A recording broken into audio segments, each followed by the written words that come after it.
You are nervous? Pagan, I feel like you've grown so much. From day one, little baby. Live? Yeah, we are live now, by the way. Welcome in, everyone, to the Oni Warriors team check-in. I got SMITE, Pagan, Jake with me. You have grown though, Pagan, because I'm thinking of little baby Pagan, day one, Jade Dragons. You're rolling in. Do you still hate doing interviews? Yeah. You still hate them? I hate it. Yeah, but you're so much more comfortable now.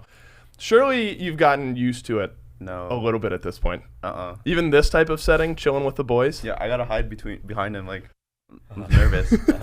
And look, you got, look at that KDA down there, Pagan. What You is kind of, Well, that's pretty clean. What is it? 1,126 kills, Damn. 640 deaths, and 2,084. Like, what's the number? Like a 4? yeah, I can't do math that fast. It's definitely above a 1. It's though. 2 on the kills. What is it? Half on the assists or 1 on the assists or something like that divided by deaths. I'm not going to do it. It's positive is the That's point, probably like Pagan. 3? Probably. You boys get to Maybe team 4. with that in the mid all year long this year. Are you feeling? All year? Yeah, right. Yeah. Oh no. Yeah, right? Yeah. Are you getting the boot or are you leaving? What are you I'll assuming? get the boot. You're gonna get the boot, you think? I'm gonna go play SEC with Max. That's right. We'll talk about it at some point throughout our little sit down here. I guess that's a really good segue. Uh-oh. And we're gonna jump around here in the timeline. Honeymoon phase. Do you? Yeah, we want to hear you speaking. Yeah, if you couldn't hear, that's Jake who was doing all the KDA breakdown. Do you want to do your KDA breakdown, Jake? That's way too small for me to read. Do you think it's good or bad? It looks okay. I have 423 kills. Yeah, that's not too shabby. And then 1,135 deaths Like 1,000 and kills. 3,000 assists. 1,000 kills, 1,000 deaths. Sot, how many of those kills do you think are solos? 1v1 or 2v1s? Do you think? I don't know. I mean, probably at least a quarter. I mean, Yeah, I'd agree. Yeah, probably a quarter. All right, we're not going to fast forward to the honeymoon phase just yet. I'm going to grill you guys in a little bit. I want to talk about season 9. Everyone reached similar heights during the World Championship run. Sot, you made it to finals. Pagan, 3rd. knocked out by Sot on his avenue to finals. Jake made it to the Fourth to the As semi. well. Fourth. That's right. Fourth, actually. 4th. Is there a differentiation? Yeah, Well, you yeah. went to 5. Yeah, we had better records. Yeah, so and we he's played 4th. the World Champions. So That's true, and nobody was beating the Kings, right? Yeah. We would have beat them. You hear this guy? I want to talk maybe each individually. Given the way that season 9 went and ended for everyone, Pagan, I'll start with you. Do you feel like I don't have to start with you? Yeah, let's go the other way. We'll go the other way. Jake, I'll start with you. Given the way season 9 went and ended, and you made it to semis at Worlds, do you feel like for you specifically there was kind of a rejuvenated competitive energy in you? Do you feel like it changed your mindset, especially being there in front of fans? Did your mental shift reinvest maybe towards the end of season 9, looking forward to season 10? Yeah, well, I've been on the same team in SPL for like 3 years. It's been a while. So, finally getting to play some new players and like some of my friends is definitely really, really mentally like rejuvenating. Mhm. Yeah. Who are your friends? That guy. He's my friend, and But he's is my that guy friend also too. your friend? All right, Yeah, good. we're both friends. Yeah. How about you, Sot? You made it to World's Finals. Do you feel like getting that close, unfortunately falling short, but making it to finals in front of a crowd, do you think that was a mental boost for you in any type of way in what was otherwise, I imagine, a difficult moment? Was there some good and some competitive spirit that maybe built out of a moment like that? Oh yeah, for sure. It's like you're so close, and it was a pretty great weekend overall. Like Yeah. And definitely like I don't know. I mean, it's not like I was like like down or anything. Like Sure. but like at least before but like it definitely was like wow, like I love esports. It's like this is the coolest job ever. So I gotta work harder and do better next time. So it's like it's kind of like gotta try all over again and get to the same spot again, and hopefully the outcome will be different. Well, it was a run, I think, that not many were predicting for that Titan squad. Do you feel like it surprised you that you guys made it that far? Or is it one of those, as a competitor, that you have it in you, you just got to turn it on at the right time? I mean, so it was kind of weird because we had like the roster problems and all that, and practice was looking pretty rough. We weren't winning many games. But it's like when you have like a Roar and Paul on your team, it's like you're gonna do pretty well at tournaments. And I don't know. The third phase leading up to Worlds, I was actually griefing every game. Like I think I was like the reason why we lost like 80% of our games. I was pretty sad. I was feeling really down in my own ability. And then we discovered Santos, Alma, and Hebo like 4 days or 3 days before the tournament. Literally, we were like, all right, we're doing our best to see what happens, But then we started playing Alma and Hebo and Maui and like whatever it was like we played at Worlds, right? And then we're like, we won like every scrim versus every team. And then we're like, all right. I was thinking like I actually thought we were gonna win because once we discovered like what to pick, it feels like picks and bans are like sometimes like 80% of the game because like picking those gods, those cringe cheese gods, that no one else played, and it definitely allowed us to get pretty far. And I think like once we like beat Leviathans pretty easily, like 2-0, like I thought we could probably win. I thought we were like you had momentum. You had momentum with you. The crowd was there as well, and on the other side of that semifinal, Pagon, you were there. Crowd was with you guys as well. Talk to me about the end of your season 9 and how that shapes your mental and your competitive aspect, maybe going into season 10. Worlds was definitely a lot of fun, but like I was really like upset with like my performance and like my like practice towards Worlds. Yeah. So like there was a lot of like competitive drive to like come back and do it again because like in scrim and stuff I couldn't practice anything I wanted. Like I lost like confidence like making calls and stuff, and I was actually so like sure we were gonna get to finals at least. Mm-hmm. So like how I played in the semis and then losing that, like I was actually so disappointed. You got a quad though. Yeah, right? but who stole your penta? I don't remember who got that. Neil other didn't want to give it to me. No. Fafnir jumped over the wall, ran away. That's what it was. Yeah. Oh, did he lived? It wasn't He a just DSI? ran away, Okay, yeah, so you yeah. got the quad and Neil. KDA player, Neil. That's unbelievable, Neil Ma. It was something you had mentioned where, and I think this is kind of getting into the team this year, and we'll talk about how the team was formed and all that. Picks and bans being a large, 80% is maybe how you worded it. With this Oni Warriors team, so much discussion has been around the mechanical skill that all of you guys have as individuals. Do you think, obviously picks and bans being a large portion, do you think there is a mechanics gap between the Oni Warriors and the rest of the league, or do you think that's maybe being overinflated a bit? Anyone who... that's it, of course. I Sure. think there's a major mechanical gap. Yeah. I think we diff everyone in every role. That's the other 20%. Yeah, Right. I'd probably say so. Yeah, I mean, also like picks and bans, like you could pick like really bad. I could pick like Arachne solo. We could pick like Kuzma mid, and we could probably still beat them by just being better. But it's like picks and bans kind of makes it like if you draft really well, it makes the game really easy. But if you draft, if you have a bad draft or you get out draft, then it's it's a lot harder to win. Oh, nice. This would have been, what game was this? Oh, was this game The last one, yeah. game 3? Yep. As a caster, admittedly going into this game 3. I had such a hard time reading what the vibe was. I was like, the Oni Warriors, this is something I would expect them to draft. I couldn't tell if the Jade Dragons were like kicking back and having some fun, but like maybe did you guys get a read that they were trying to match your play style going into this third game? Because this is unlike what we had seen the Dragons draft previously. Do you think this was the Dragons making an attempt at playing the game faster and trying to scrap with you guys?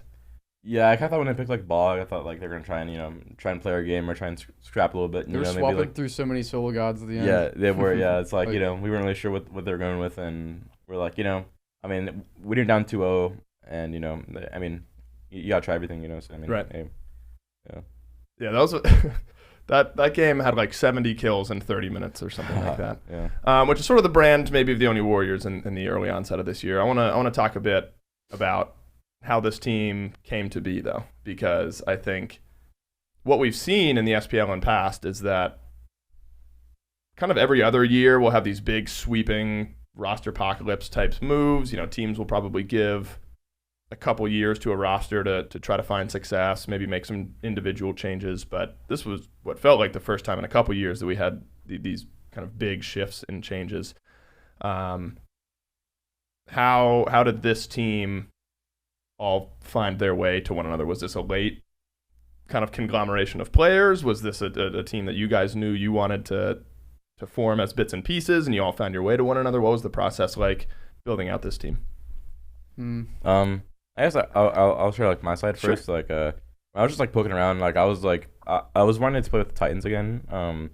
I was like asking them like, you guys want to maybe run back, but you know they wanted to go with other options, which is totally fine. And so it was like, I mean if I don't get Titans, you know, it's hard to find a good solo spot in like another team. You know, like like there's like like Nika and Haddix and you know Found OK and stuff. You know, they all have like the kind of like spots of people, so it's like pretty hard to get on like a top team that I could think could win Worlds. So I was like, I'm probably gonna go mid anyway because I also want to really play mid. And then you know, Royd was like, yeah, I think you'd be a good mid laner. We could try something. And I was like talking to Stu a bit as well, and like just kind of seeing what was up. But I didn't have very many options, so I was like fine with playing SEC. I was fine with it. And then Jake, I think, got a kick basically. They got Hurrywind, and so I was like trying to get Jake on board. You know, we were going over option stuff, and I'm like, Jake's like probably our best option. And so it was like kind of me, Roy, and Jake, and then Pagon didn't have a team, right? And then or like Pagon, you know, it's like his plans fell through, whatever. Right. And then I was like, oh, okay, like there's no way like they should go with me over Pagon. You should just get Pagon. I told Roy, I'm like, it's totally fine. You can get Pagon. I'll play SEC or something. Or I'll play on like a bottom team. And before that, we were thinking of like trying to, you know, we were like asking adapting and stuff. I think we were like his second option or something. Right. And maybe like Kana as well.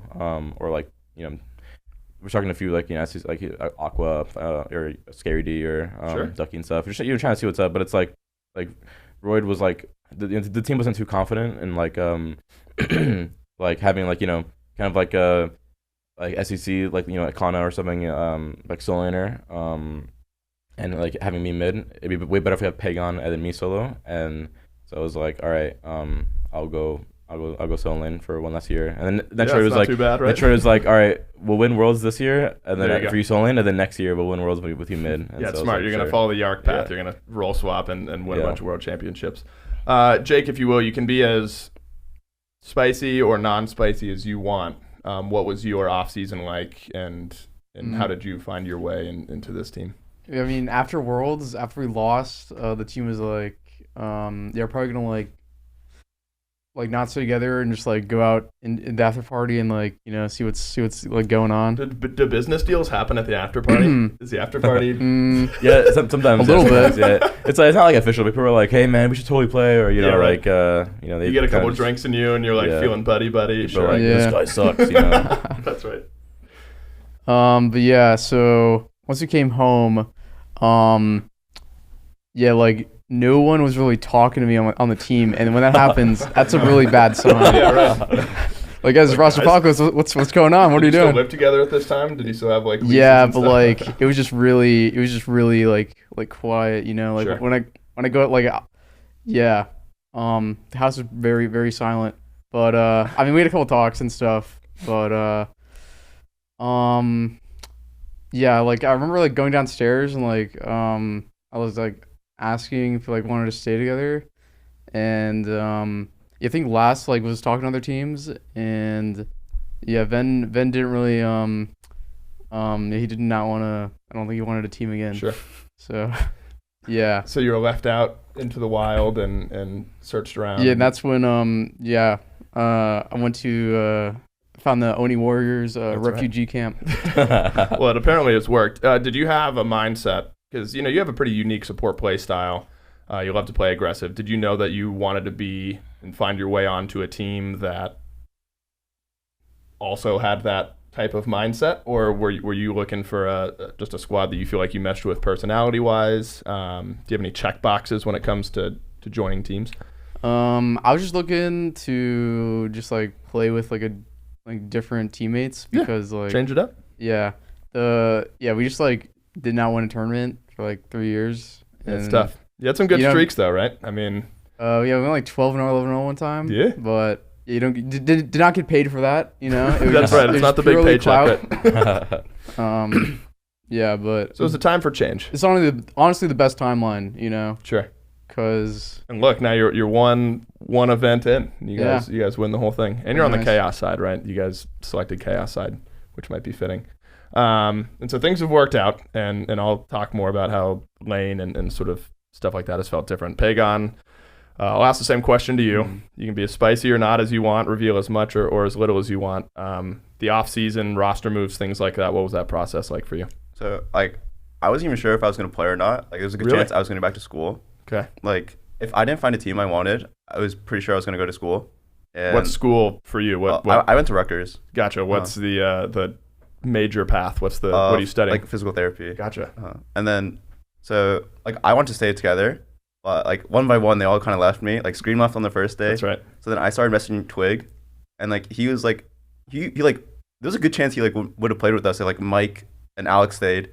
But then Mike left, so then Twig's a no. And then me and Alec were a package deal. And then he left me on the last day. Oh, no. So one by one, they just kept leaving me. And then what did Mike say? You were like a baby bird that they let fall from the nest or something like that. Maybe that's apt.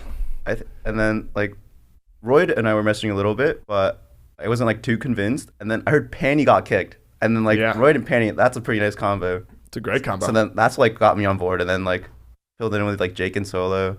And pretty good team. Yeah, and I want to talk about Panatom because he's not really here to tell his story. One of the best junglers in the world. And I don't know at what point during this roster building process he joined you guys. Do you feel like, you know, one of the best possible fits for this team kind of fell into your lap during the process? Because that seems wild to me, right? And just mechanically and the way that Panatom plays. Yeah, it's like when, like, in the cartoons and, like, a bird, like, drops, like, a baby out of your doorstep. Right. As a baby here. Was it a stork? Like, drops the nice bundled up right at your doorstep. And so this roster form, Netru had joined you guys as well. And early on, you know, I think everyone knew that individually the talent was there, right? That was never brought into question. Casters admittedly fell into this trap a bit where we're wondering who's going to be vocal on this team, what direction is this team going to take, are they just going to play this Wild West play style? And we've seen both from you guys. I feel like during that tournament you won some slower paced games where objectives were the mindset, and you've won 70 kill and 30-minute games as well. A lot of talk online early preseason, and the rosters get released and talked about. How much of the preseason discussion around teams and expectations around squads do you feel like you guys pay attention to or actually listen to or concern yourselves with, whether that be Reddit or Twitter or caster predictions, whatever that may be? Is that something you guys feel like you pay any mind to? I look at all of it. Does it fuel you? Maybe a little bit. I'm just, like, curious, though, what people think. Of course. It doesn't affect me that much. Yeah. I look at it as well. I usually read, like, a lot of things, but I mean, I don't really like, you know, I don't really care too much. But I mean, it's nice, you know, if, like, I don't know, it's just cool to see what people think. Yeah, as long as you, like, don't take it to heart and, like, don't get upset by it, or you don't let it, like, you know, increase your ego too big, where you're complacent, whatever. Yeah, it's like, yeah, it's kind of whatever. I fear the casters put a chip on your shoulder. You know, I think we made life difficult for the rest of the league potentially. Do you think there were any concerns? I know we've talked about this in pregame interviews during this past weekend. Shot calling, team identity. As this team came together, obviously you guys have rapport and chemistry with one another as humans. Was there ever concern with who would be doing the shot calling, what this team's identity would be, or was it pretty obvious behind the scenes that you guys were going to have that figured out? It definitely wasn't obvious, but, like, I think we were kind of, like, you know, got figured out as we go kind of thing. And I think Daniel's, like, stepped up really well. Like, Daniel's there you go. Daniel's probably like Daniel's right. Like 60% of our calls probably. 60? Yeah. Do you think higher or lower? Higher. Maybe more. I mean, naturally calls a decent amount. The good ones are me. The bad ones probably Jake. Yeah. I mean, good. But that's only 5%, right? From like scrims entry, also, like, you know, he called a lot, but, like, during the tournament, Daniel really called a lot. And yeah, I think at first we were like, because, you know, Jake's not really, like, known to be, like, kind of, like, you know, like a mega shot caller type of guy. He's kind of, you know, he's like a does the thing. Yeah, he's like a killer. Yeah, he gets in there rather than, like, a planner. So we're kind of like, well, you know, this is probably, like, our number one thing we need to work on. That's what we're, like, writing to each other. We're like, it's probably, like, the first thing we need to focus on, and then we'll see what happens from there. Sure. Yeah. You know, like I say, you know, yeah, I don't think cold-blooded killer. I don't think all team, like most teams, I feel like there's not like one guy that's making all the calls. You know, I feel like it's like a team effort. You know. Sure. And you know, the shot calling position, I think it's like a little let over like you get too much clout. Too much clout being the shot caller. Okay. And I feel like it's more of like a team effort. You know. mad. That is true. That's because he only does 5% of it, right? He wants every. No, I think that's probably fair. That's valid, and so it's maybe something that's talked about a bit too much. Sorry, I cut you off. If you had something else. Sure. No, that's true. Like, I mean, he's on Titans. You know, we had like Cyclone was like a really great caller. Like, he called like a ton of things. Like he'd be like auto attacking like purple buff, and he's like looking like staring at the map, saying like you know, invade that camp, or you know, something. And I'm like, I don't know how he does it. And then, you know, like Paul will be like, let's do this objective, or, you know, Sino would be like, everyone back immediately, run to fire, stuff like that. So it's like, it's kind of like a group effort, but I'd say there are like, you know, people who probably like do that less, like me, for example. I don't really do that too much unless I'm like having a really good game and I'm like really fed. Let's say I'm like, you know, I'm like super fed on like Herc or something, and I'll be like, all right, I'm gonna back, and then come straight, I'm gonna TP to gold, and let's all fight a gold, you know, stuff like that. But I think everyone kind of contributes a little bit, but there's like some standout people like Daniel who like, you know, really, you know, above and beyond. I guess in the way I think about it is like when it's late game, and maybe this is still a collaborative effort, but and it's the decision between run to fire and the game, those types of things. Like in those split-second decisions is where everyone's got to be on the same page. Pagan, you've been now touted as 60% of the shot calling for this team, and we've discussed how it's more of a collaborative effort. But do you feel like that's a new role for you, being a bit more vocal this year on this team? Is that something you had to do a lot of last year, or is that something you're getting used to in the first few weeks of season 10? I'm definitely putting a lot more effort into like doing it this year. But I thought I did like a little bit of it last year, but like towards Worlds, I lost like confidence in like shot calling. Like I'd always be, I would always get quiet like around like Gold 3s or FG, because like I would be like scared to mess up. But like everybody listens on this team. Like it just feels good, even if it's bad. Like people are always on the same page, so it definitely helps with like confidence in that aspect. Like when you guys are killing 40 people in 30 minutes, there's got to be some shot calling and some decision making going on, right? And you guys are clearly working things out together. And we joked about this at the top of this segment, the honeymoon phase. Is that something you guys believe in as a team? Do you think there's any credence to? It's kind of the Wild West right now. Everyone's figuring out season 10. This is when this type of roster should be doing its best, when you guys can just mechanics diff teams. Do you think there's any actual value in those types of conversations, or does this play style, this mindset have some staying power going into season 10? I mean, personally, I don't believe in that. Like, sure. I think, you know, I mean, we all have the same time to, you know, practice on the same patch, and I think, that's true. I mean, I think like your adaptability kind of like determines like how good you are as like a player or like as a team. You know, like I think it's like Adapting once said, it was like he made his name Adapting because I was like what it takes to be the best, whatever. You have to like adapt, and so I mean, yeah, I mean, we just gotta keep adapting. I don't think there's like necessarily a honeymoon phase. I just think, I mean, maybe we're just that good, you know. So clearly you are that good at the beginning of season 10, and there are going to be big changes. Think about how the year is broken up. There's the season of Monsters and Hope, and there's these kind of big mid-season updates, I guess, that are going to be happening throughout the year. And so if there is something good in the chaos, you'll have those opportunities throughout the year. Like, what do you guys think? Is there this is it? Yeah, I want to hear. Yeah, Sot wants to hear from the rest of the boys. Are you in the honeymoon phase? Do you have hard eyes for your? This is the peak. This is it. We gotta keep this going as long as we can. Yeah. Nah, I'm just kidding. Like, I don't believe in it, but I like using it as like a joke. But right. Like I don't really think it's like a real thing. I think that because actually we had conversations around the Dragons and last year when roster changes and stuff happened. That's a peak. That's right. Look, if you guys continue this, you're just going to be winning Worlds in what month are we in? April. 9 months from now, you could be lifting that hammer. Who knows? I think this is going to be an interesting team to follow, of course, as the year goes on. The structure of the first phase is a little bit different, though, where we're broken down into 2 divisions. You guys chose Chaos, sent the Kings over to the other side. Play the teams within your division twice, other division once. With the way that things have shifted, because in the past it's just been you've played every other team in the league once or twice over the course of a phase, and then that's how standings work.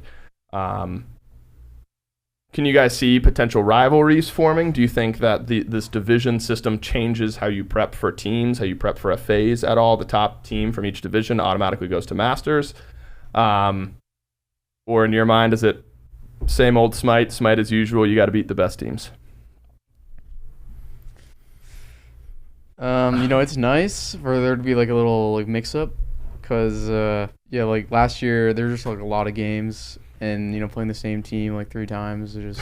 We had triple round robin at one point. Yeah. It's definitely like going to be 20, refreshing. Was that 21 games in a phase or something like that? Yeah, that's a lot. So I think, I think it's an interesting new shift to have and potentially have different teams to go up against. And you guys got to pick first. We talked a little bit about it during that draft show. Did you get the feeling that teams were picking teams for other divisions purely for scrim purposes, or was there some, this is the next best team and I don't want to have to play them twice type mentality? A little bit of both? Probably both, yeah. Yeah, probably both, yeah. I feel like the scrim thing doesn't really matter that much. Yeah, it probably doesn't matter too much, but like, so like I think you get more scrims probably versus the other group because you play them only once, right? So there's like, less chance of, you playing them in a week, so higher likelihood of you being able to scrim them more. But it doesn't make that much of a difference, but yeah, I mean, like for us, like when we pick Kings, like we kind of thought they're like the second best team. So it's like, it'd be probably more beneficial to have them on the other side. Oh, there we go. So you guys, Dragons, Leviathans, Gladiators. Do you think Chaos is the stronger of the 2 divisions? Are you guys feeling bias? Are you feeling pride for the Chaos division? You think this is the division to run it all? I think it's better overall. I think Order is a lot better personally. But yeah, which is maybe good for you guys if the other division feels stronger, right? You got a better shot at that top team in that squad. Who do you think some dark horses are? If you're looking at all the teams throughout the course of this year, you guys are top dog after our first event. Maybe zone in on Styx Ferryman for me, if you will. Do you think that's a team that underperformed at this event and you guys expect to be a bit of a stronger team as the year goes on? Yeah, probably. I mean, they're a great team. Like, they're really good at tournaments. So, I mean, I think, just give them some time, I guess. I don't know. I mean, they're pretty much the exact same team. So, I don't know. I'm just kind of surprised they need more time. But, or they need, like, time to, like, mesh. But, like, I mean, I feel like they've already meshed. But, I mean, I don't know. It's probably just, I don't know what happened. Could have just had enough of that. Yeah, maybe Houndsers are pretty good. I don't know. But, if it's not going to be you guys, which of the other 7 teams is going to win Worlds?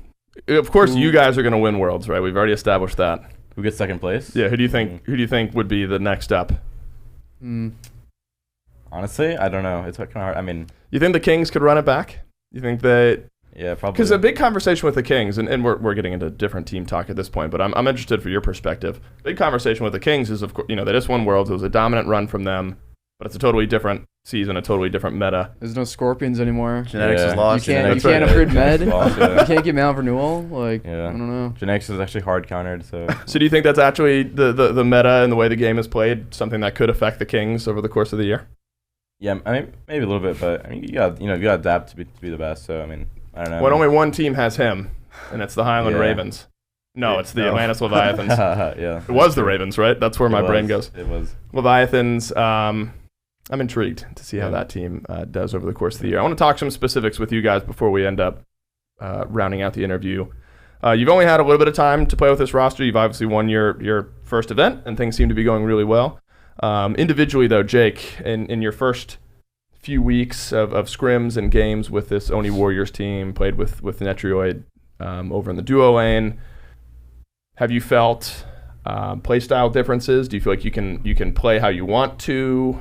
Is your game changed at all as a member of this squad compared to what we've seen from Jake in the past 2 or 3 years?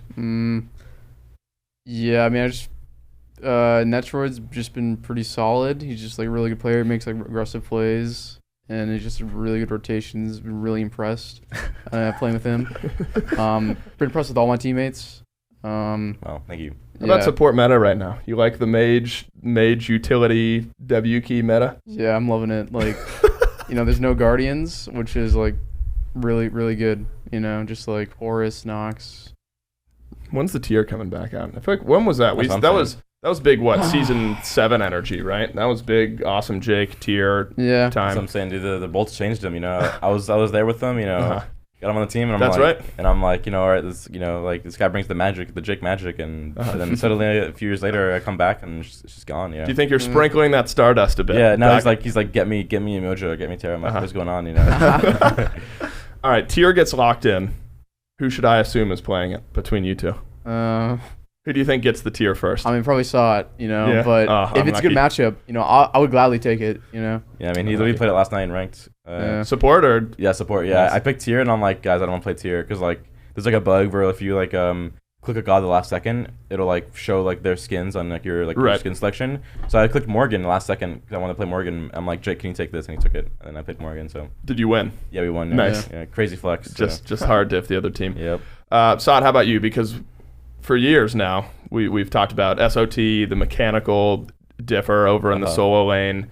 Now it feels like you're on a team with 4 other mechanical differs. Have you noticed differences in what you're able to do, or is it same old SOT, just in a different environment? Yeah, it's the same but different environment. But I've tried really hard to not like super hard, but I definitely focus on like trying not to be like the star player of things. Trying not to be like the highlight player. Just kind of like give like Daniel the spotlight, or Nitre the spotlight, or Penny Tummer, literally anyone on my team. It feels good to be able to hand off the spotlight to someone. Yeah. And because I had this problem in the past where like before I was in SPL or in SEC, I was just like a diamond player. I was like, people aren't gonna think I'm good because I'm not getting a ton of kills. If I'm playing like a frontline tank and I could like literally like get a 2-man hurk pull into a push and then ult the carry or something, do something crazy. But like if I don't get any of the kills, no one's gonna think I did anything, or no one's gonna think I'm actually that good unless I get a bunch of kills every game. So I'm like, I need to make highlight plays and get a bunch of kills, and like that mindset kind of like has been like there for a while. So it's like now I'm trying to focus on doing the right thing, and even if I don't get like the spotlight or attention or anything, right. but it'll help others.